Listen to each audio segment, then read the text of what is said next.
Welcome to Reckless Fairies, everyone. I am your host, Marissa, and I'm here with my co host, Dystro. Say hi. Hello, everyone.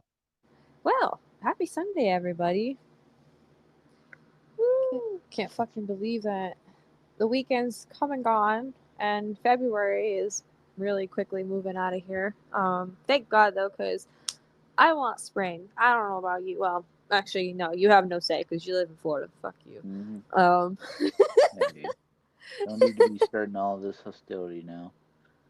you're Not fired. even, No. not even 40 seconds in. But seriously, I want spring. I. Me, fucking a northern New Yorker, wants spring. Yeah, I mean, like you said, I can't really say shit. So, Yes, Mr. 60-degree weather. oh brother, here we go. It's like 5 degrees out here, so. Uh, but Anyways. uh, I hope everybody had a really good weekend. Um, and thank you guys for joining the episode. We hope you enjoy. So it's actually kind of fitting that we are doing something ACDC related because tomorrow marks the anniversary of former lead singer Bon Scott's passing. Bon Scott passed away tragically back in 1980 on February 19th due to acute alcohol poison. Um, as you know, he was an alcoholic and had a pretty serious alcohol problem. Drank every day, every night, 24/7 around the clock. And unfortunately, he died at the very young age of 33. I believe he was 33 or something like that. He was very young. Um, so it's very fitting we're doing something ACDC themed tonight. However, the album we are about to break down for you guys is Flick of the Switch from 1983. This album, just turned 40 last year? yep, yep. Crazy to think about. And, like, in terms of sales and in terms of reception, or critical reception, we shall call it, it did not do too well. Mm-mm. This kind of was a downgrade from the previous two albums that Brian had did with the group, which were For Those About to Rock, released in 1981, and of course Back in Black, released in 1980, following the death of Bon Scott. This album, once again, was a bit of a step down in terms of production. Um, the production on this was absolute dog shit. Same thing with Fly on the Wall. However, both these albums are pretty fucking good. We broke down Fly on the Wall quite a while back. If you guys would like to go and find that, check out the Breakdown series playlist that I've created for you guys on the channel. We have every single breakdown episode there from start to finish, and I believe Fly on the Wall is in there. So if you guys would like to check that out before checking out this video, please go ahead and do so. Because I do talk a little bit more about the poor production in depth a little bit. So go ahead and check that out. But all right, so Flick of the Switch. There are 10 tracks to break down here. I'm not gonna lie. First time through, I did not like this album.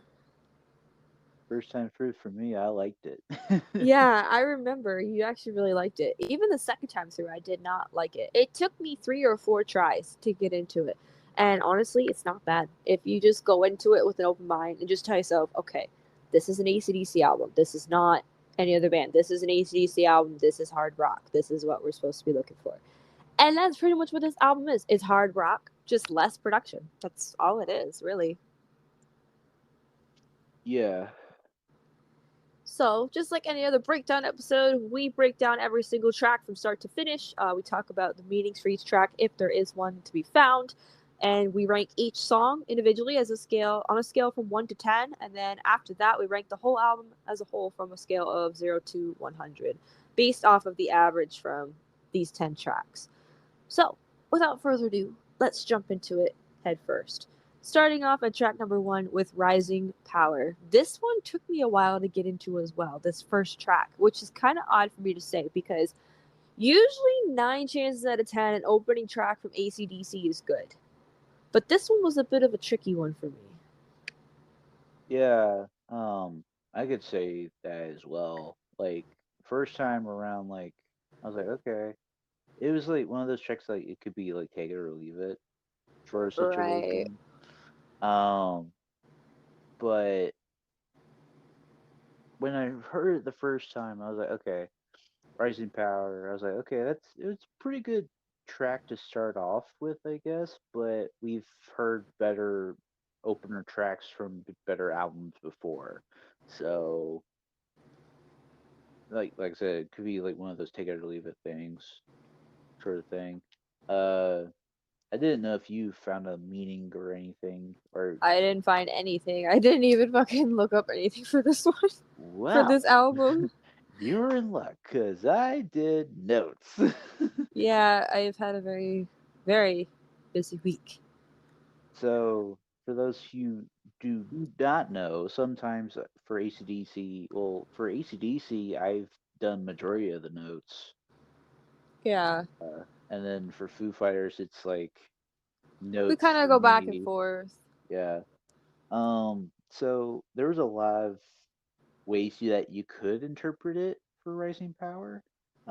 Some see it as like a call to fight against uh social oppression, while others use it as a metaphorical rep of overcoming personal objective and rising above adversity, like Interesting. adversity. Interesting. Um, somebody put something like very vulgar in the song meanings for this.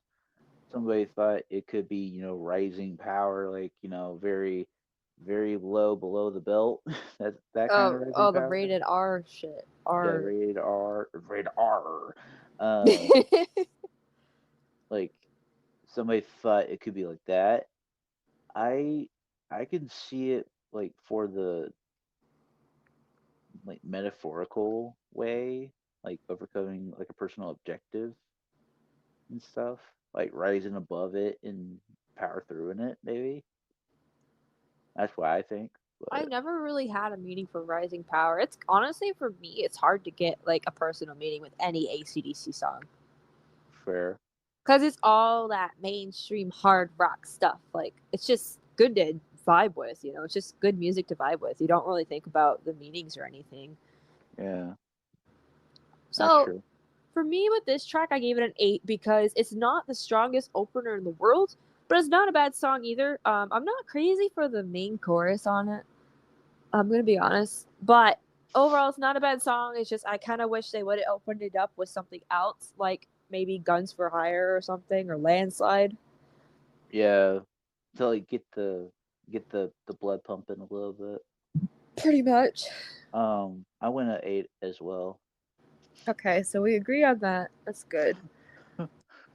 So, track number 2, This House is on Fire. I've always liked this one, even from the first go. Like, this song has always been a really good one.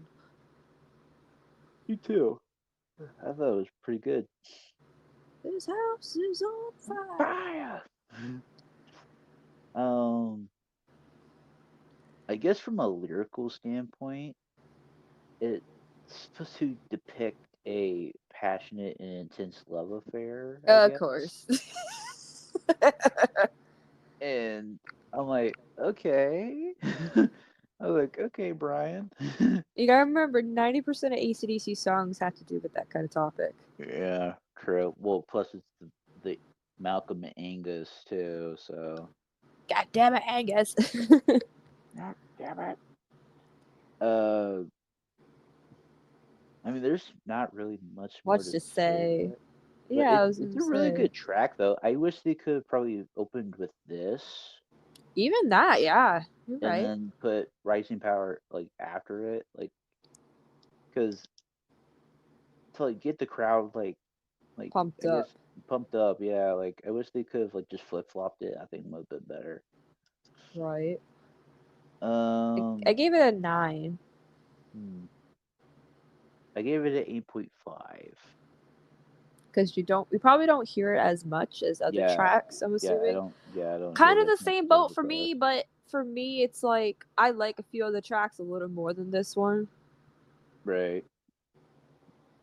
Just like That's this next one. that's understandable.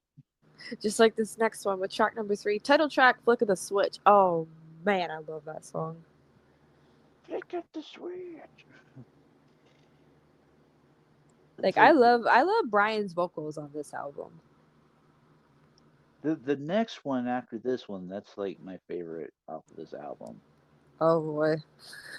Uh, but it's like I okay. So when I was doing my notes, I put FOTS, FOTS, Thoughts. FOTS. Um, it's supposed to portray a powerful and electric relationship with a woman who possesses a dangerous and mesmerizing allure. Oh, god damn it, Brian. God damn it. Hey, I mean, let's. Uh oh. I think I lost you, pal. No, it's because I was on a different thing. Oh. Um, it's like if I'm on a different thing for so long, it just cuts me out. Uh, Boo. Fuck you, phone. but Everybody boo the phone. boo, boo, boo. But no. Flick of the Switch, I love that track, honestly. Now, what's funny is I didn't like it till the second listen through when I did it by myself. This is a track, another track I kind of picked up on. I was like, "Ooh, this is a good track." I don't know how I hated it the first time around. I think I was just stubborn. Um, but no, it's really good. It's just like I love Brian's vocals on this particular album. They're just really strong. Like I find them very strong. Yeah, very powerful too. Hell yeah. I give it an 8.5 for me. Ooh, I gave it a 10. My only reasoning, and I'm gonna keep saying this, is just because I just don't hear a lot of these tracks a lot. But Whereas I do. there's gonna be one 10 out of 10 track later on in the thing, but it's not the next one. Not the next one yet. Yeah, I gave Flick of the Switch a 10 out of 10. I've always like I said, since the second listen to it, I've really liked that song. It's a song that's very memorable for me. I remember it a lot more than a lot more of these tracks. Yeah, very good song. Hmm. All right, track number 4, Nervous Shakedown. I remember we both liked this track first time around. Yeah. It's a nervous shakedown. All I think of like when I hear this song is like cops. I think of cops, like because they're like hands up, spread your feet. Like I always think Yeah. of cops putting somebody up against the wall, like just that whole fucking yeah, It it just re- arresting it, somebody. it reminds me of like the very first scene in Pink Floyd's The Wall, Oh boy. like where all those people are like getting chased by cops and stuff. Mm-hmm. I wish this is just me though. I wish they would have put Nervous Shakedown or like their own like rendition of it, like That would have been cool. before ACDC did it. Like just put it in the movie and stuff. That would have been Yeah, cool. that would have been pretty cool. Okay, so you trying to get Tigger? I'm guessing. No shadows in here, but Tigger just fucking chased her out of here. All right. So Nervous Shakedown seems to be about the experience of being caught caught up in a corrupt legal system or facing an unfair judgment. Ooh, finally something not fucking rated R. I mean, fair. Yeah, That's true. interesting because it's kind of like what I was talking about, like unfair, like Unfair judgment justice. or justice, whatever. Like it kind of just feels like a cop scene. Hmm. Well, because like there's always dirty cops and dirty law A lot in of the corrupt world. people. So I gave it a 9 out of 10 for me. I gave it a 10 because it's another song I remember, and I remember we liked it from the first time around, and I still think about this song sometimes. Fair enough. Moving on. Track number 5, at the halfway point, we move on to Landslide. This track is another one of Angus's best works on the guitar. I love everything about this.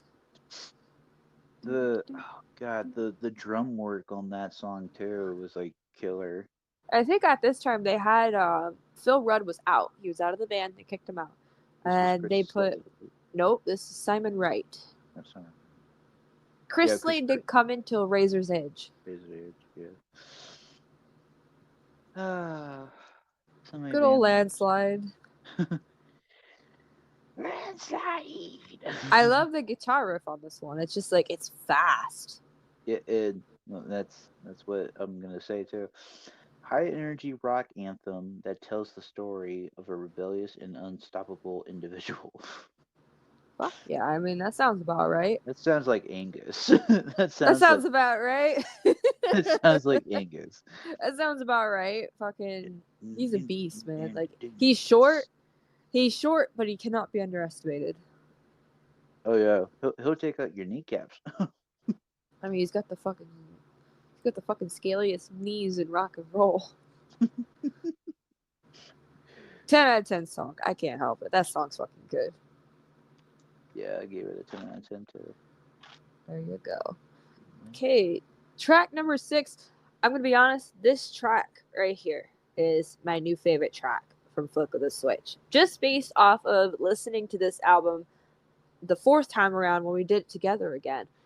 This track is good. It's titled Guns for Hire. I really like this one. And it's just like I remember this one more than the rest of the tracks. It's like I'm still listening to this song like almost weekly. I still play this song like weekly. And it's just so fucking good. Like I love it. And Brian's vocals like But I do know that I think the meaning for this one is rated R. So, showcase a rebellious and adventurous persona, emphasizing the singer's determination to pursue his desires and live life on his own terms. Okay, because I'm not gonna lie, I did find a meaning for this one like when we first listened to it, like for the last time. Um, it was like rated R, very rated R. Oh yeah. Guns for hire, shoot you with desire. Like, yeah. Says it in the name. I love this song. It's just got that good energy to it, good rhythm, good riff.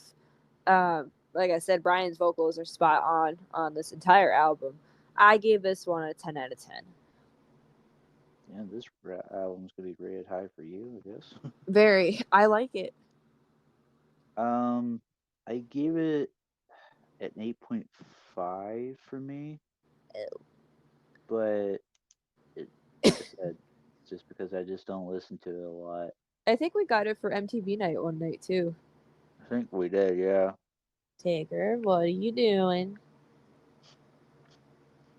She just stops and goes, nothing, Nothing, mommy, nothing. Come here, nothing, sweetie. nothing. Come see mama. Yeah, come here. Um, track number 7, Deep in the Hole. This one I'm not super on board with. I remember what the song sounds like. It's not a strong one here. It's probably one of the weak links of this album. Um, I don't play it all the time. I hardly hear it. Deep in the hole. It's like deep in, deep in, deep in the hole. I I think didn't really. I think I've heard this on the radio once, like a few It, times. it's not my favorite. I'm gonna be honest. It's not my favorite. So it explores themes of being trapped, controlled, and consumed by a toxic relationship. Sounds about right. I I wonder. wonder. This sounds about right. That sounds about right, yeah. Um, Um, hmm. I gave it an 8.5. me too. Okay. I was Me gonna say too. like good. I was gonna say good thing we kind of agreed on Yeah, that. it's not a strong one for me, but it's not Yeah. bad either. It's like I could tolerate it. It's just not my first choice. Right.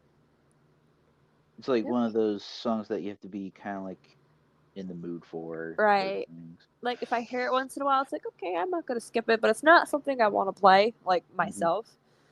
Um, Anyways, moving on. Track number 8, another good one actually. Bedlam in Belgium. That's actually another track that I liked first time around. It's Me actually too. very memorable for me. Me too. Brian's vocals, once again, fucking spot on. I like the main chorus. Just everything about this song is good for me. Hmm. So it depicts a chaotic experience that the band had while performing in Belgium. Oh yeah, I remember that. So I don't remember like all the context about it, but it's like they were just causing massive mayhem in Belgium, like major bedlam in Belgium.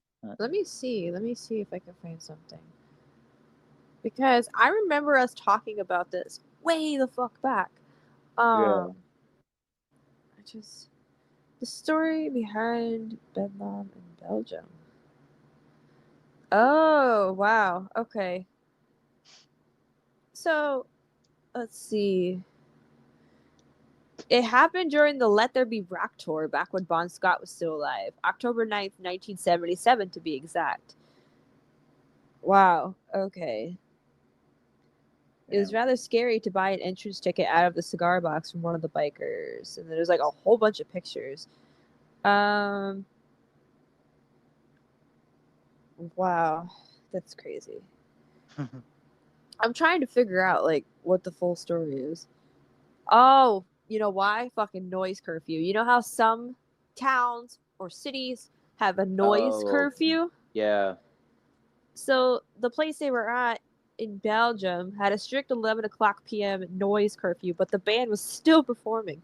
A small riot broke out when the local police tried to prevent the band from playing. They had to call for extra forces. What followed is a cat and mouse play between the band and police forces, almost like a slapstick comedy. Cops followed Angus, who had jumped off the stage duck walking into the crowd, and hit him. Cliff Williams, who was then only 4 months in ACDC at the time, also hit one cop with his bass guitar. The song Damn. also suggests firearms being shown to enforce silence. Holy fuck! Wow. Holy shit! I love that. I could just see Cliff with his fucking bass. Poof, poof, poof. I love that it said he was 4 months into ACDC at this point. ACDC. Yeah, he had just joined the band at this point. That is crazy. Holy fuck.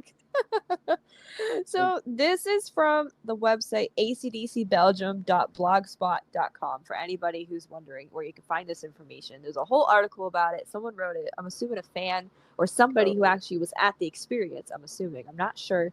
But there's pictures from the show, Bon on stage, Angus, Malcolm. it's It's that pretty that cool. that is so crazy that in Belgium of all places had a noise curfew, 11 o'clock sharp. and then the band continued to keep playing, but then people who were at that show, they were just like, no, fuck cops, and they were just like, like rioting and stuff.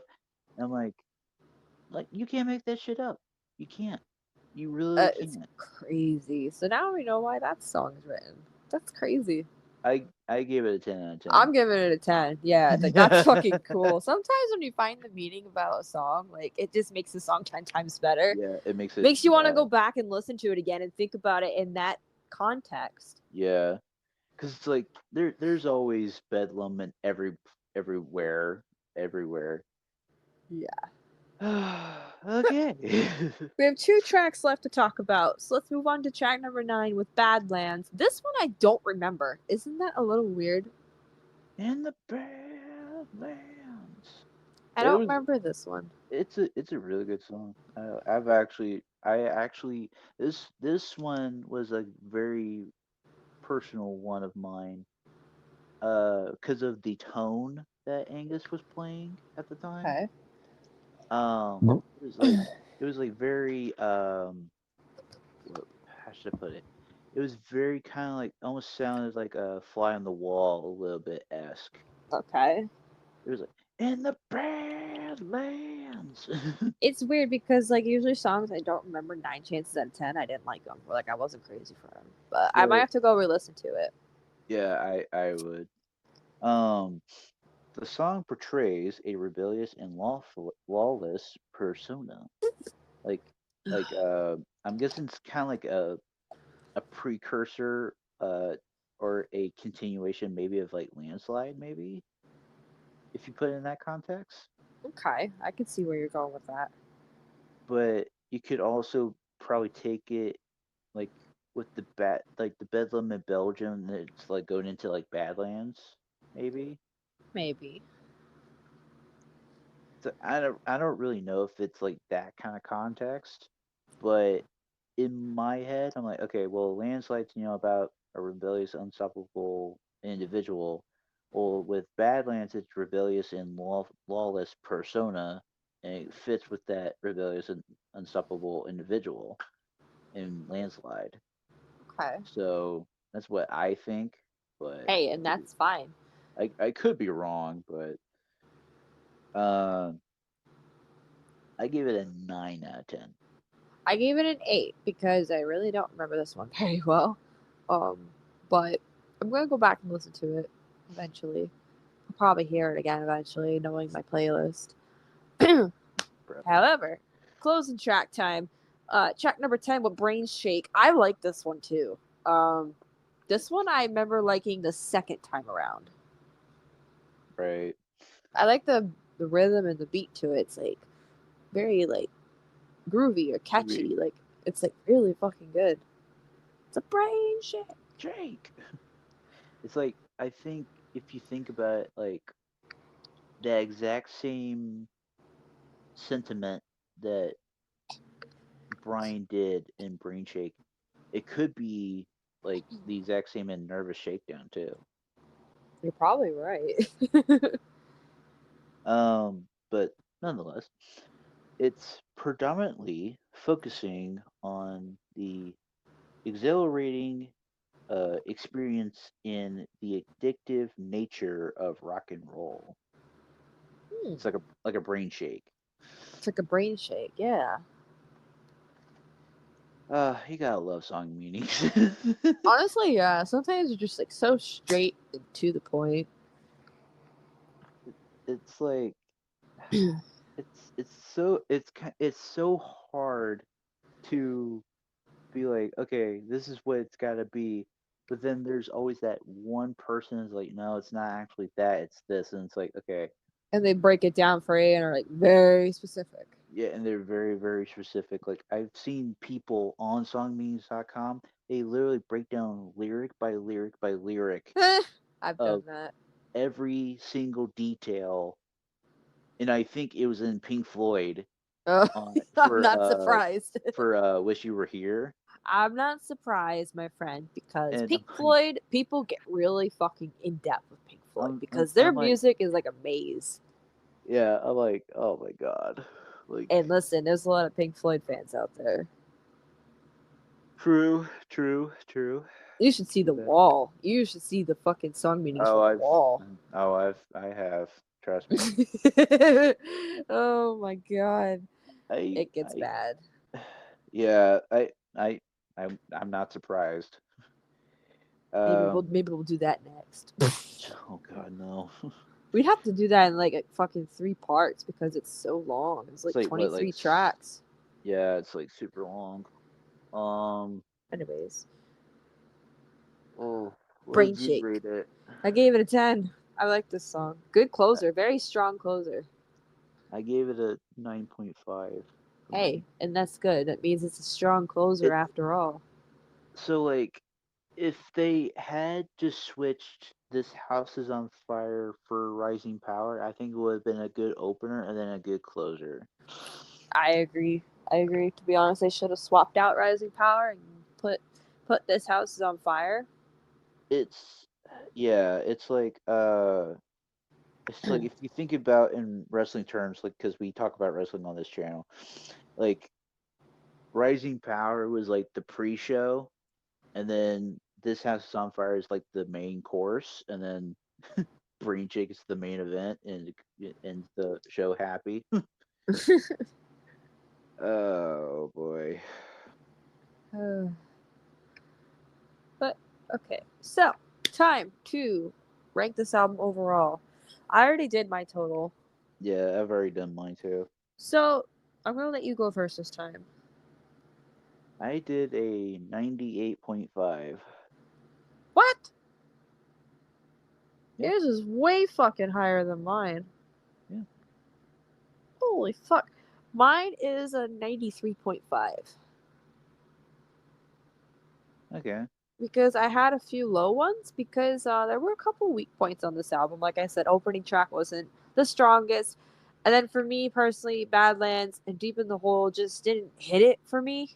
Like they didn't really hit a high note for me. But Right. overall, this album's not bad. A lot of, well, not a lot, but many ACDC fans kind of take this album for granted. You gotta remember, ACDC, they're hard rock, they're mainstream rock. They're always gonna be mainstream rock till the day. They Well, die. even after they die, they're still gonna get fucking radio time because they're literally one of the biggest fucking rock draws in history. Hmm. And by the way, they're going on tour. If y'all live in the Europe area, you might want to get your tickets. Um, Overall, this album's very good, even though lack of production, like that's a big factor. And at this time, I remember when I was watching a documentary, they had to cancel the rest of their For Those About to Rock tour because they just needed time to grieve. They didn't have the time to grieve over Bond passing. They just went to his funeral and kept going. They wanted to keep going, making music, and because they figured that's what Bond wanted them to do. They never had that time to grieve. So I remember they canceled like a whole bunch of their dates for the For Those About to Rock tour and grieved. And I feel like after that, when they did flicker the switch and even Fly on the Wall, I remember watching the documentary I was watching when they got to Fly on the Wall. Malcolm just wanted to get this album done. Like he just didn't care anymore. He just wanted to finish it and get it over with, get it out of the way. So that's kind of why, in retrospect, that's why those two albums didn't turn out as good as they should have. But for me personally, I like both of those albums. Of course, I like Fly on the Wall a lot more, but overall, I feel like fans everywhere should give this album a chance. Hmm. I agree. That's Excuse crazy. You gave it a 98.5. Holy fuck, that's high. No, I didn't. I didn't say. I said 89.5. Yeah, I bet 89, blah. I thought it was like, 98.5. I thought it was way higher. I thought you said 98 Mm-mm. I or said 89. 89.5. Yeah. So I mean that's not bad either. Like that's higher than I thought. Honestly, I really thought we were gonna be lower. But when I added mine up, I was like, really Yeah. averaged out to that? Yeah. My like I was surprised with mine too. Because My high. I don't even think Blow Up Your Video got that high. No. Uh. It was. It's like it's tough to do ACDC albums because there's always that mixed bag of like they're so bad it's good kind of songs, but then it's like there's like really good songs, like Back in Black for And example. then there's just album fillers. Yeah, and then there's just album fillers, like with like Back in Black for example. It's like there's like not a lot. Like there's some like mainstream hits that are off of that album, but there's probably some sleeper hits that we probably just grazed by and we just didn't really care for. But that's with every album, to be honest with you. Yeah. So, uh, the highest one for me to date is "Wish You Were Here" with 99.5. And my highest one to date is still Def Leppard's Adrenalize album with an exact 100. 100, which like there's no beating those probably anytime soon. Probably. No, I love Adrenalize to fucking death. That Mm. album I will defend with my life. And I was surprised with mine for "Wish You Were Here." And I was like, okay, and then I was doing my math, and I'm like holy shit, like I didn't realize like I had four songs were I 10 out of wonder what our 10. lowest one is to date. Um, I don't I have half my notes from last year. I would say I think the lowest one for me was like a Billy Talent one. I think. Really? You know what? That's kind of interesting. Like we're gonna have to like go back and like figure out what our lowest one is. I'm gonna guess it's probably an ACDC album. I'm gonna be honest with you. It's probably an ACDC album. Because we haven't reviewed any bad albums yet. We haven't reviewed any Mm. albums we hated, like Balance from Van Halen. We have not done that one yet. Yeah, well, that's gonna be a whole can of worms. Fucking Balance, Van Halen 3, like half of the Well, Van Halen discography is not too yeah, good. yeah. Well, I know like as soon as we get to Van Halen 3, it's like that one song is gonna be like the highest rated on the list, Without You, it's like a fucking 10 out of 10. and then the rest of them are gonna probably be like twos or threes, Fives, fours, like, fives. go. Oh my god. That's gonna be Oh my god. like a 50% or lower. That's gonna be bad. We need to do that. Like, I feel like we should do that with one of the weaker Def Leppard albums. But it's like my interpretation of weak might be different from yours because I actually kind of like Slang. Slang wasn't bad. Well, yeah, go. I gave Sing the second chance and I liked it. So I gave it a couple chances. X, I gave 2 chances and really liked it both times. So, right. anyways, Anyway, we've tied up enough of your time, everybody. That is the complete breakdown of AC/DC's album Flick of the Switch from 1983. We hope you enjoyed. If you've listened to this album in the past, what is your favorite track? Let us know in social media or in the comments. Let us know anywhere you can get a hold of us. So, 2 things. This Thursday's episode, oh my goodness, I am not ready for this.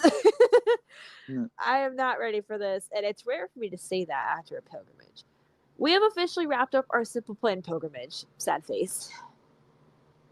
I'm still like I'm kind of riding the post pilgrimage depression a little bit. mhm. I haven't felt that in a long time since the Def Leppard pilgrimage. Like I haven't felt post pilgrimage depression. This is first one in a while, and we are technical. I'm not ready, but we will be ready to rank the Simple Plan albums. Now there are only 6 albums to rank. So this could be a quick episode. This could be a long episode. Depends on how depth we go into it. Um, Overall, I really don't think there's a bad Simple Plan album. Yeah, It's kind of one of those Billy Talent situations where there is no bad album. Hence why this is very tricky for me and you even to rank the albums. And then eventually later on, we're going to have another top 10 list compiled. And I say another one because about a year or two ago, we did a top 10 Simple Plan list kind of thing. So we're going to be revisiting that, comparing our picks from then to now. That'll be, yeah, that'll actually be at the very end of the month, on the last day of the month. So I'm not ready. but I am. Shut up. I know you are. I'm not. I wasn't ready. I wasn't even ready to end the pilgrimage, dude. I'm still like sad. Well, I mean, at least we got issues next But week. it's not the same. I know it's not the same. Fuck, see, I'm gonna be even sadder because Issues is gone too. Fucking Issues, they're done. Like they've said farewell. Yeah, I was telling my coworker about it, and she was like, "Oh, that's a good band to get into." I was like, "Yeah, that's what we're gonna be starting next week." So Nothing but sadness on this show, ladies and gentlemen. So that'll be Thursday. We will be ranking the Simple Plan albums from worst to best. Even though, like I really said, there's really no bad albums. Uh for me, it's gonna be based on what I remember, like which albums were most memorable for me, which albums I really had the most tracks liked from. Like when I go through my playlist for my Simple Plan playlist, I basically go through and see how many songs from each album are on the playlist. Whichever album has the least amount of songs on my playlist, it's going to the bottom. that's fair. So I have Song of the Night. Of course, it's going to be an AC/DC song, but it's not going to be for Brian Johnson's era. No, we are going to go back to the Bon Scott era because we need to pay our respects for Bon Scott, one of the best vocalists of all time. I mean, come on, you know. Um, I'm thinking about going back to the Let There Be Rock album, coincidentally enough. And I'm going to go with Problem Child. Now, what's funny is Problem Child is also on Dirty Deeds, Done Dirt Cheap, that album, which was the album prior. But they put it back on Let There Be Rock. And I think there was like a longer outro on one of them or something like that. I still cannot figure out why they put it on two albums to this day. I'm gonna have to do some research on that on my own time. But that's tonight's song of the night, "Problem Child" by AC/DC, back from the Bon Scott era. So, if you guys would like to take a listen to that, go on ahead and click on that link in the top right hand corner of this episode. There'll be a link that's going to pop up at the end of the episode. I don't think there's a music video for this one. I think there's only the audio. So I'll just put the audio there for you guys. Go ahead and take a listen. It's going to be the Let There Be Rock edition one, not the Dirty Deeds Done Dirt Cheap. So go ahead and take a listen to that. If you guys stuck around to the very end, we greatly appreciate your support. Be sure to go on ahead and follow us on social media by clicking on that link in the description below, which will take you to Linktree. We have Instagram, TikTok, Reddit, and Twitter. Go on ahead and follow us there to keep up to date with the show, as well as the community tab on our YouTube channel. You just go to our channel, click on that community tab in the center, and all of our updates will be posted there as well. Also, Dystro's YouTube channel will be in that link tree thing as well. He plays video games weekly, and sometimes me and Ken's are in there too. My good buddy Ken's. We've been playing a lot of GTA lately. I'm not gonna lie. Yeah, before you know recording and all that stuff, we played some earlier today. A rare mid afternoon play sesh. Fuck yeah, for like an hour for me. Well, it was from like we as soon as we got on, Marissa, it's like as soon as you left, me and Kins we were like just wreaking havoc. I So know. I saw you guys were still in VC when I was like eating supper. I'm like, what the hell are they doing? yeah, we were just chatting. Uh, but at the time of recording, I'm at 1,145 right now. Okay. So at this time, we're trying to get you to 1,200 subscribers by the end of the month, which would be the 29th, since there's a leap year this year. I hope that happens. If not, no big deal. You're still doing good. I mean, like you're doing pretty good considering how long you've been on YouTube for. Yeah, I think I've been on since I think last year. I think I think so, I think something so. like that. But I would double check. anyways, go on ahead and subscribe to Dice Show and share his stuff around. Show him some love. Once again, take a listen to tonight's song of the night, "Problem Child" by AC/DC, and that's it. Thank you guys for listening, and we'll catch you guys this Thursday with some simple plain stuff. Peace. Peace.